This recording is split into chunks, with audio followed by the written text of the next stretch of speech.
Olá, você se importa com crianças, famílias, mulheres, adolescentes?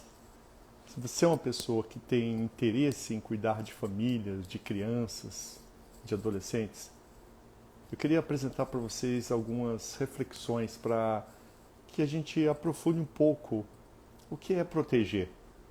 Qual é o nosso objetivo ao cuidar de pessoas? Como podemos cuidar de pessoas? Por que cuidar de pessoas? Então eu quero apresentar uma série de reflexões, vão ser várias lives, onde eu quero apresentar isso para vocês, não é? Queria dizer um pouquinho da minha história também. Muitos aqui já me conhecem. Eu, há mais de 30 anos, exerci a função de promotor de justiça, da infância aqui em Brasília. Depois me tornei procurador da República, há 26 anos atrás. Mas desde 1991, vamos pensar assim, há 30 anos, né? 31 anos, me dedico à defesa da família, da infância. E esse trabalhar, esse caminhar defendendo, no início era dar palestras e treinamentos, né? Então eu dei treinamentos para quase não, mais de 500 mil de pessoas no Brasil. Eu fui contabilizar as palestras, gente, é uma enormidade. É uma enormidade. Eu fui palestra tal, que eu tenho as anotações. Então já tem mais de 600 mil participantes em eventos que eu ministrei. A maioria deles eram eventos assim de palestras, né, sobre um tema, né, ou cursos, igrejas, em escolas públicas, particulares, tribunais, Ministério Público, polícias, guarda municipal. Eu treinei, eu estava vendo até as tropas de choque da Bahia, do Rio de Janeiro. Do Rio de Janeiro estou em dúvida aqui. Brasília, Paraná.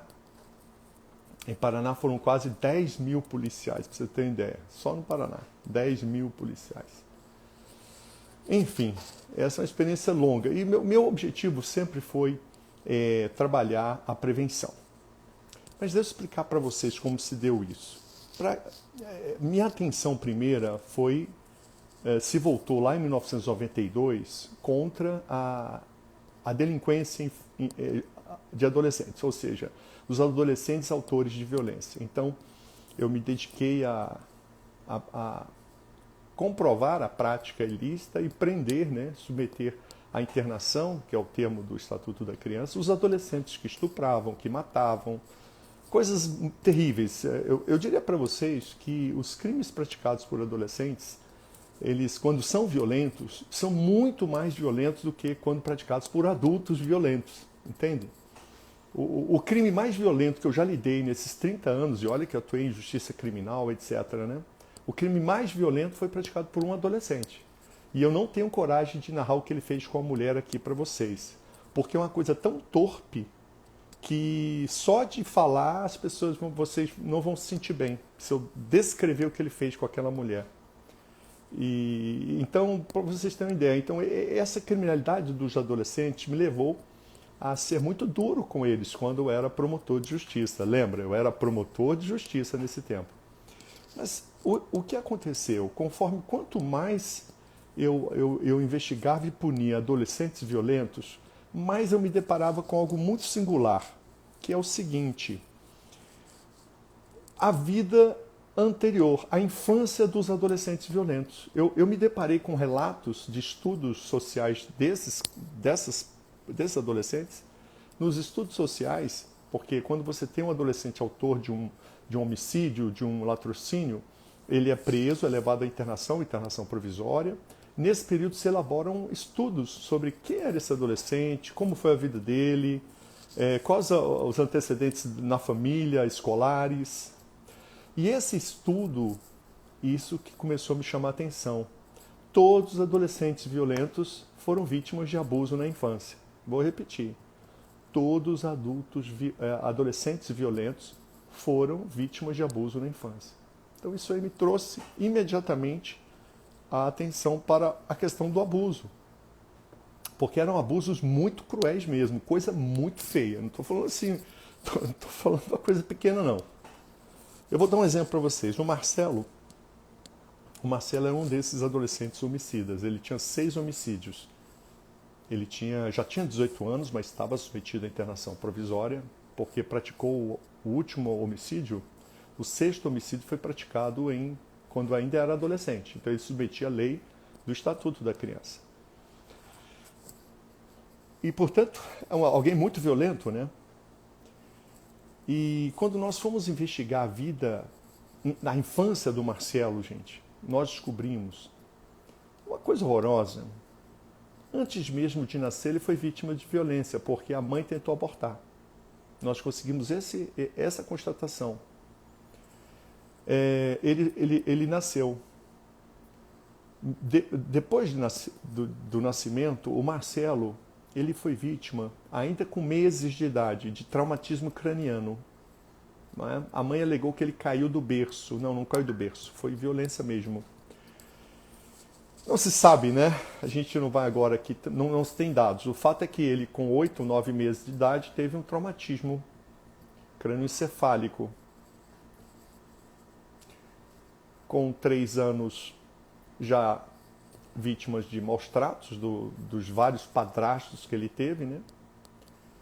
E com 8 anos era morador de rua, usuário de droga. Com 9 anos foi abusado sexualmente, severamente. Os médicos não sabiam explicar porque aquela dilaceração no ânus do Marcelo, mas o que se imagina é que além de estuprado por um adulto, ele tinha 9 anos na época, o adulto introduziu algum pedaço de pau, alguma coisa no ânus dele e dilacerou o ânus do Marcelo. Isso ele tinha apenas 9 anos de idade e já tinha sofrido tantas violências. Percebem, gente? Isso me despertou muito a atenção. E a partir desses casos terríveis, me refiro não apenas ao que os adolescentes violentos cometeram de crimes e violência, mas também ao que eles sofreram quando criança e não houve ninguém que se colocou a favor deles. Eles sofreram sozinhos. Não houve um encaminhamento. Dos casos que eu lidei, não houve um encaminhamento legal. Então isso me trouxe atenção total para a prevenção do abuso, porque havia para mim, e isso é muito claro nos estudos, que a criança que é vítima de abuso tende a se tornar um adulto, um adolescente violento. Portanto, prevenir, proteger crianças e adolescentes é uma forma de transformar o futuro. Eu conheço até essa frase. Proteger crianças é uma forma de transformar o futuro, porque a criança protegida terá muito menos chance de se tornar um adolescente ou um adulto violento. Eis-me aqui. Por isso que a ideia de proteção, de prevenção, de preparar as famílias, preparar as crianças, os adolescentes, a se defenderem dos diversos ataques que estão sofrendo atualmente. Então eu venho com esse outdoor para você aqui. Preparar famílias, preparar crianças e adolescentes para que eles saibam se defender dos ataques que estão sofrendo. Eu queria que você anotasse isso. Esse é o tema, esse é o alvo. E aqui eu quero trazer para os que estão aqui a ideia central, que é preparar as famílias. Muitos de nós têm essa oportunidade. Muitos de nós pode preparar famílias. Olha, assim, muito simples falando, tá? Há uma doméstica na nossa casa, há pessoas do nosso relacionamento, amigos, colegas de trabalho. Nós temos influência sobre famílias extraordinária. Líderes de igreja, ministério de família, de criança, professores, todos esses que eu enumerei aqui têm uma ação de cuidar, preparar famílias, ou crianças e adolescentes. Ou querem fazer isso. Muitas vezes você não está fazendo, mas quer fazer isso. Então, o que eu estou aqui propondo, olha aqui, ó, nós vamos fazer um lançamento, a Emanuele está perguntando, nós vamos fazer o lançamento da escola Cristãos Fortes e Preparados, viu? Vai ser a escola. Porque a ideia qual é, gente? É que haja uma preparação contínua. Não pode ser mais um curso que você termina e fica solto. A gente precisa reunir as pessoas para que essas pessoas que querem cuidar de famílias, que querem cuidar de crianças e adolescentes, se reúnam num lugar só. E esse lugar é a Escola Cristãos Fortes e Preparados. O que a gente quer fazer é isso. Essa união de uma ação permanente. Agora, para que a gente possa pensar nisso, é importante a gente refletir. Porque tem muita gente que está fazendo um monte de coisas aí, né? Comerciais, empresariais, e há um frisson no meio, né? No meio midiático pelo alcançar objetivos, né? E a gente não pode perder isso também um pouco na mente. Não podemos ficar navegando para qualquer lugar. Nós temos que ter um alvo. E isso não significa ter assim um número de pessoas a alcançar, não. Mas é preciso ter um lugar de chegada. A cada ano, você tem final do ano, pretendo alcançar isso, etc. No âmbito das famílias isso é mais complicado, porque é uma ação contínua, não termina. Então, escolha as famílias que você tem influência. Ou seja, profissionalmente, porque aí você não tem nem que escolher, né? Se você é um professor, se você é líder de ministério infantil ou de família, um pastor, um padre, se você já tem ali aquele universo de famílias que você cuida. Então, ou se você quer exercer isso, né? Então, pense nesse objetivo. Treinar, preparar famílias e crianças a se defenderem dos ataques, a se defenderem dos abusos, que infelizmente estão aí. E a gente tem que ter um alvo claro. A calamidade é grande. Então, o que está acontecendo? Bom, eu poderia mencionar aqui dezenas de fatos, mas vocês todos são sabedores, né? Os filmes, materiais didáticos, as ocorrências em escolas, novelas pornográficas. Quando eu falei ocorrências em escola, gente, quem não está lembrado, há menos de 6 meses, um professor numa escola pública, ele aplicou a seguinte dinâmica com seus alunos. Menino tinha que beijar menino na boca e menina tinha que beijar menina na boca em sala de aula. Alunos de 9, 10 anos de idade. É uma erotização absurda dentro da sala de aula promovida por um professor. Se vocês acham que isso é um caso isolado, não é não. Em Tocantins, esse caso do beijo na boca foi na Bahia. Em Tocantins, o professor levou os alunos, meninos, para a sala de aula e lá, para o banheiro da escola. Ele tirou da sala de aula e levou para o banheiro da escola. No banheiro da escola, qual que era a dinâmica? Os meninos ficaram pelados no banheiro e um menino tinha que pegar no pinto do outro menino. Essa era a dinâmica pedagógica. Você fala assim, não, mas isso aí é um caso exagerado. Não é não. Isso está acontecendo. Aulas de masturbação em escolas, estou falando para crianças sendo ensinadas a se masturbar. Crianças recebendo camisinha, gente. Crianças recebendo orientação de como colocar camisinha no pênis ereto. Isso aí está disseminado na educação brasileira. Como disse o presidente Lula, não é? Não há idade para transar. É só ele que acha isso. O Código Penal diz, menor de 14 anos, se mantiver relação sexual, o adulto cometerá estupro de vulnerável. É que muita gente não se interessa pela lei quando convém, né? Mas o Código Penal diz, se mantiver relação sexual com menor de 14 anos, é estupro de vulnerável. Artigo 217A do Código Penal. Então essas coisas precisam ser restauradas. O que eu estou dizendo para vocês? Que nós precisamos preparar as famílias, as crianças e os adolescentes para se defenderem. E essa preparação, ela tem muitos benefícios. Primeiro, porque vai proteger as crianças. Segundo, porque crianças protegidas transformam o futuro, lembram? Isso é importante ter em mente. A gente está pensando muitas vezes aqui no aqui e agora, mas uma proteção feita hoje vai ter efeitos daqui 10, 15 anos, 20 anos. Da mesma forma que um abuso praticado aqui e agora terá efeitos daqui 10, 15 anos. Perceba, a criança que é vítima de um abuso, muitas vezes passa o tempo, se transforma num adulto e vai praticar violência daqui 10, 15 anos. Da mesma forma, se nós protegermos crianças agora, essas crianças terão um desenvolvimento saudável e daqui 10, 15 anos serão adultos saudáveis. Há uma relação direta nesse processo. Então a gente tem que olhar esse processo nessa forma. olhando para o futuro. Se você está cuidando de uma criança ou de uma família hoje, esteja certo, você já está no ano de 2030, 2040. É disso que nós precisamos começar a olhar. Porque a transformação muitas vezes não ocorrerá agora. Ela ocorrerá daqui 10, 15 anos. O Brasil vai ter as suas estatísticas de índices sociais melhoradas dessa forma. Eu lembro a vocês que o principal, eu vou dizer mas eu vou falar aqui de forma exagerada um pouquinho, ninguém vai me culpar por isso.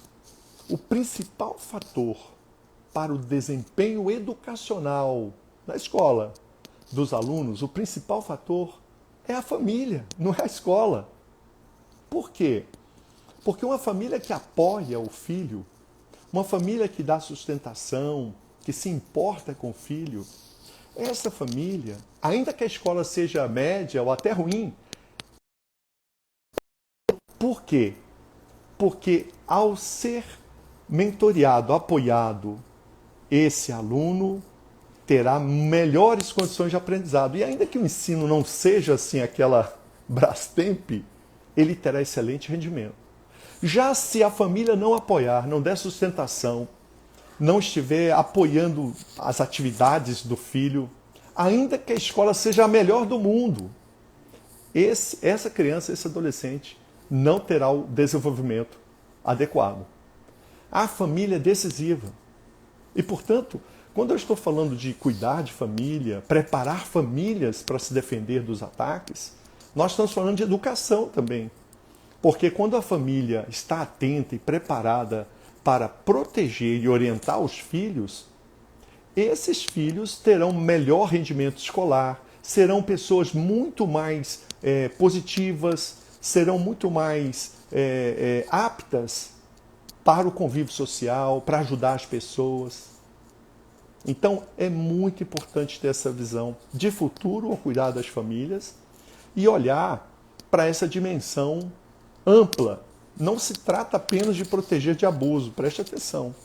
Não se trata só disso, não.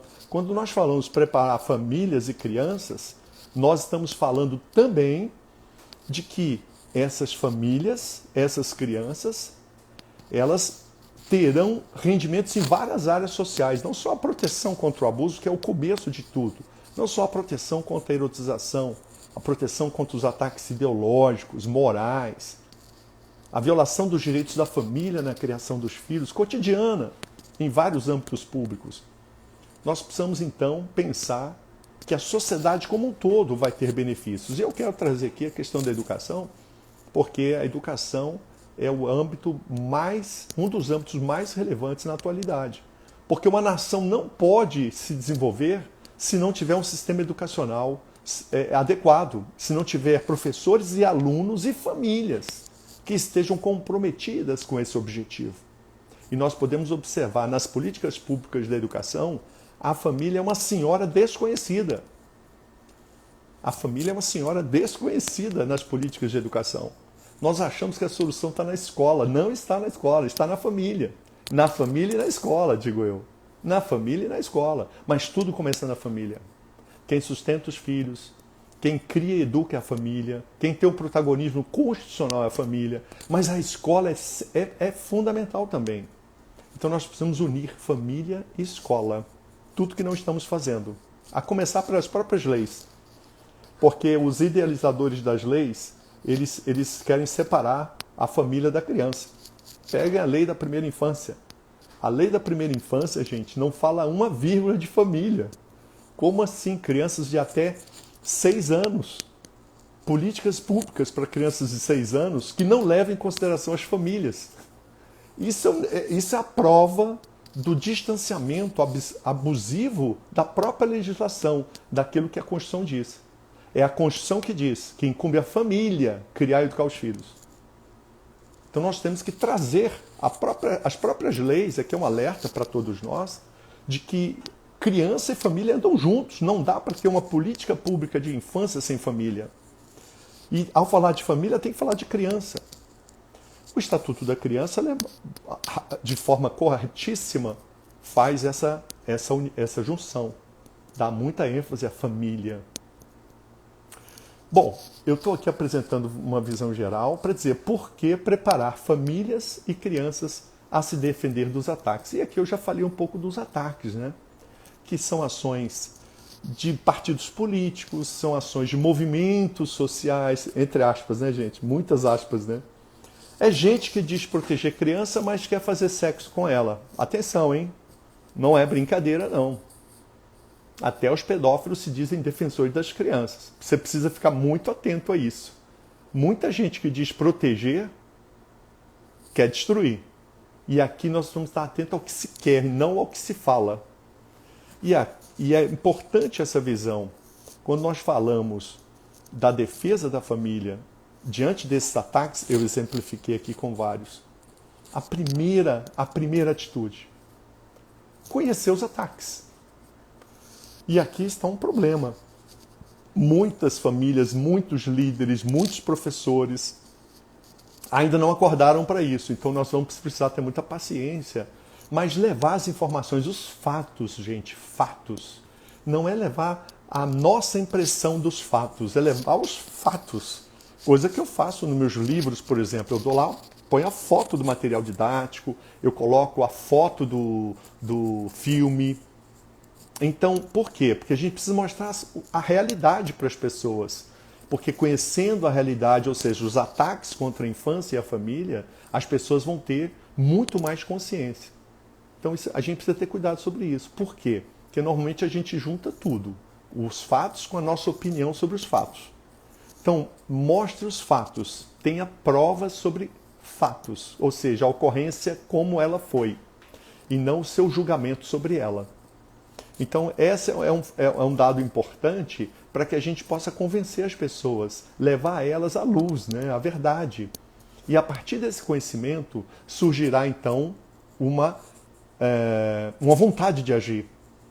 Porque se você quer cuidar de famílias, mas as famílias não têm nenhuma prioridade sobre a questão dos ataques que sofrem, porque acham que não, isso faz parte do tempo, é o final dos tempos, ou então, não, essas coisas são assim. Então aí você vai perder, as pessoas não vão estar abertas para te ouvir. Então a primeira questão para você que quer treinar, que quer preparar as famílias, você que é líder de igreja, você que é um professor, você que é um líder social, se você quer abrir o coração das pessoas, tem que levar primeiro a elas o conhecimento. O que estamos falando? Que ataques são esses? Que fatos são esses? Isso é importante para você, viu? Que fatos são esses? É a partir disso que nós vamos conseguir que as pessoas comecem a acordar para o tema. Vão começar a acordar. Muitas acordaram, mas muitas não. E você vai ter que ter muita paciência, porque tem muita gente que realmente não vai ter ainda acordado.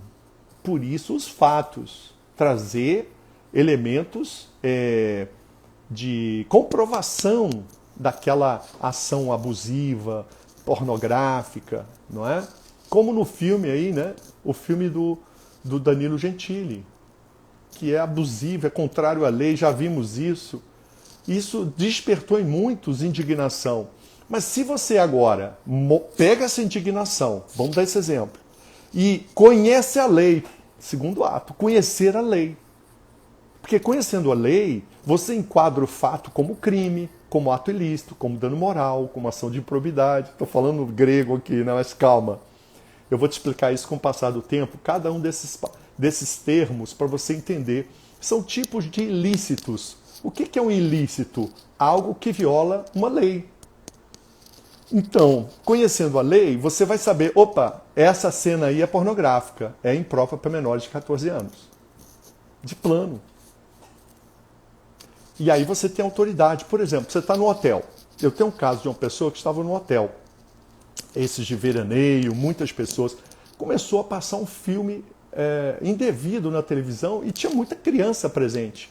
Pois a pessoa foi lá no gerente e falou, olha, você sabia que tem um artigo tal do Estatuto da Criança? Você sabia que esse filme é impróprio e apresenta cenas pornográficas e também pode constituir a violação ao artigo 218A do Código Penal?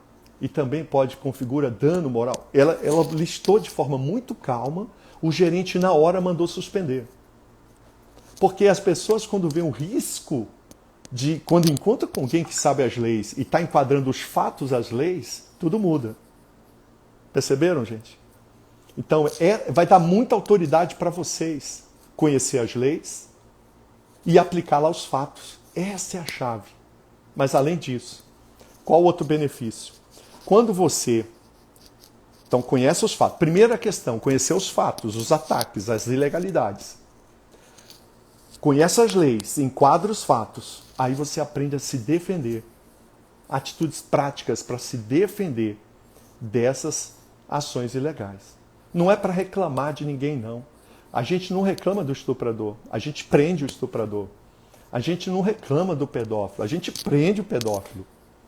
E, infelizmente, a gente não queria que tivesse esses atos. Mas a gente precisa, aqui, a Lília está dizendo, onde posso encontrar e conhecer as leis? Lília, é o que eu proponho aqui com calma para vocês. É um processo. Eu vou estar passando para vocês vídeos.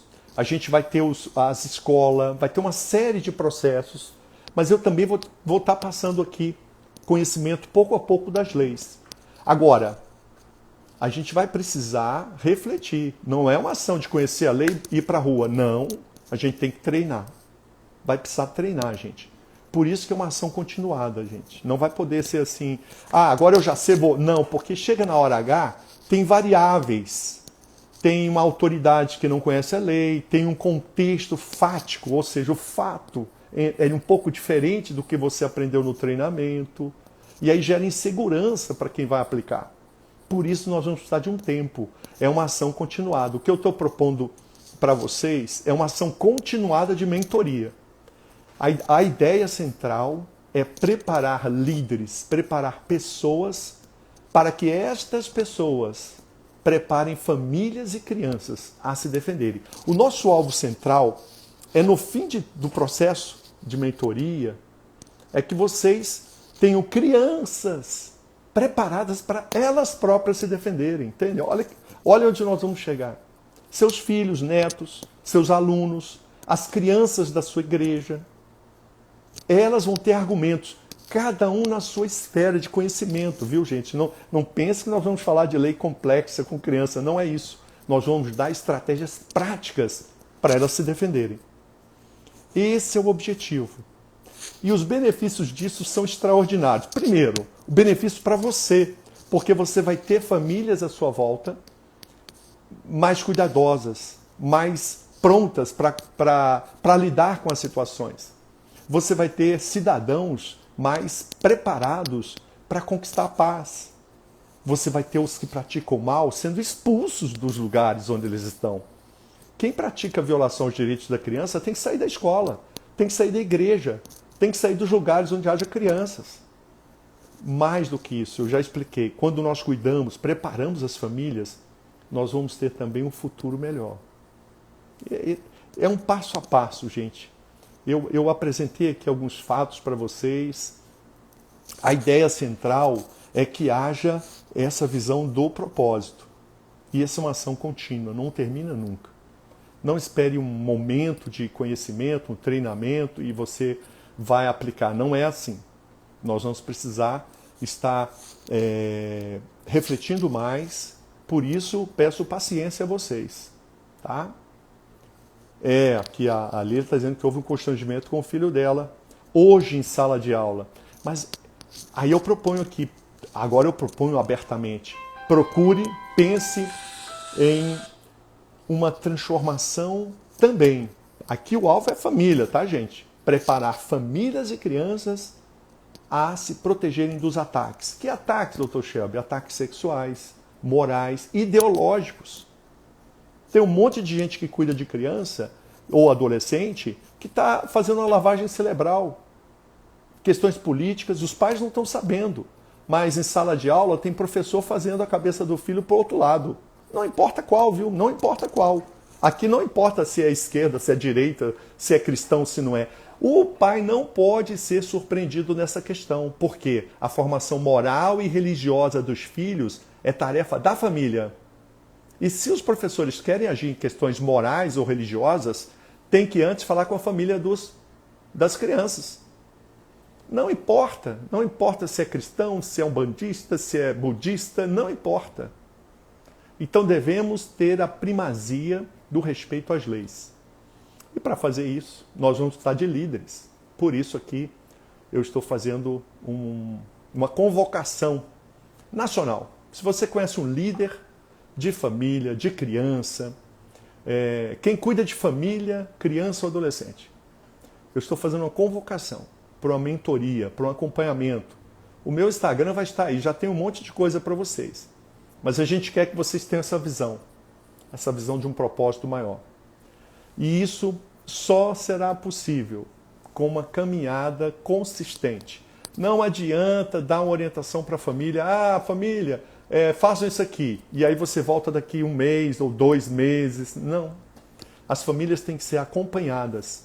É um processo de avisar. É igual criança, gente. Você fala para a criança uma coisa, não entra. Tem que falar a segunda, a terceira, a quarta, aí ela aprende. A família é mais ou menos assim. Pais e mães cansados, a gente tem que entender o contexto de cada um. Pais e mães aí, trabalho árduo, muitas vezes a mãe criando sozinha os filhos, avós criando os netos também. Tem que olhar o contexto social, viu, gente? Não se esqueçam disso. Não pense que toda mãe e todo pai está no mesmo ambiente de atenção com o filho. Alguns pais e mães vão ter que ser ensinados a terem atenção com os filhos. Cuidado, não julgue as famílias. É importante isso aqui, viu, gente? Não julgue. Tem famílias aí que você olha e fala assim, não tem cuidado nenhum. Tudo bem, não tem. Então vamos ensinar? Ao invés de ir lá jogar pedra na família, vamos ensinar? Agora, se depois do ensinamento a família realmente persistir naquela negligência, aí já é encaminhamento legal, né, gente? Aí tem que fazer encaminhamentos, porque as crianças não podem ficar abandonadas na companhia dos pais. Isso aí já é outra coisa. Mas a gente sempre tem que buscar essa orientação para os pais. Restaurou os pais, restaurou a família. E esse é o processo, que não vai ter fim. Então, esse é o objetivo. Eu quero deixar muitas palavras de incentivo aqui, trazer para vocês essa mentoria, para você que quer, se você quer preparar famílias e crianças para que eles se defendam do ataque, venha comigo. Esse é um projeto que eu creio que vamos caminhar até a eternidade com ele, porque família está no centro da vontade de Deus. Um forte abraço a todos e até a próxima, quando daremos sequência a lives de orientação sobre preparar famílias e crianças a se defenderem dos ataques.